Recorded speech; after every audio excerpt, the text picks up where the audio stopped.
Episode 2. So, good day everyone. I am Hazel Andy Acao. I'm Claire Saini Migueles.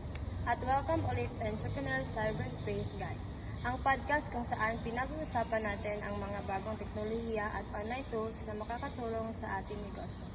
Pero hindi lang puro good news, tatalakayin din natin ang mga risk at paalala para ligtas at maalam tayong magdesisyon online. Ngayong episode, isa na namang trending tech ang pinag-uusapan natin at ito ang cloud computing. So, ano ang cloud computing?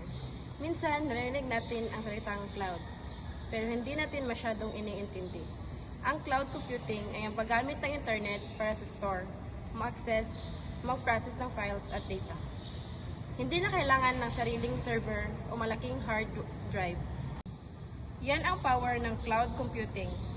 Simpleng solusyon, malaking tulong, pero tulad ng lahat ng teknolohiya, gumamit ito ng makaalaman. Mga kagandahan ng cloud computing. Una, mas tipid. Hindi mo na kailangan bumili ng mamahaling computer systems, monthly subscription lang ang kailangan.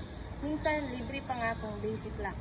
Pangalawa, anywhere access. Nasa bahay ka man, sa biyahe o sa store, maaari mong ma-access ang files mo gamit lang ang cellphone o laptop. Pangatlo, collaboration. Kung may team ka, pwede kayong sabay-sabay mag-edit ng documents, mag-update ng inventory o tumingin ng reports kahit nasa iba't ibang lugar. Pang-apat, scalability. Habang lumalaki ang negosyo mo, madali mong madadagdagan ang features o storage, hindi tulad ng physical system na kailangang palitan agad. Sa madaling salita, mas flexible, mas magaan at mas efficient. Una, security.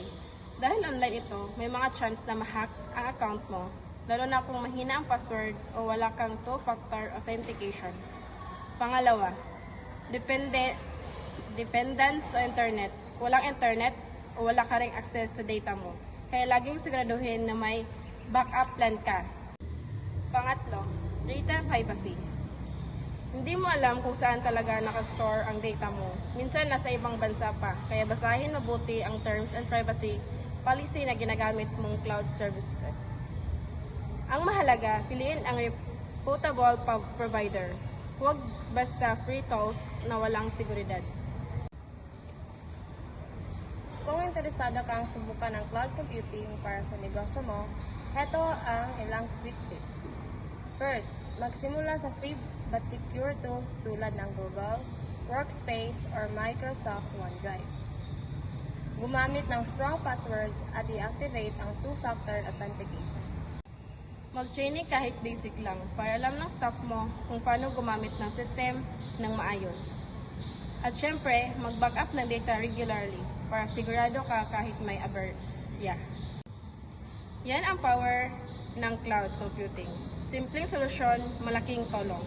Pero tulad ng lahat ng teknolohiya, gumamit ito ng kaalaman at ingat.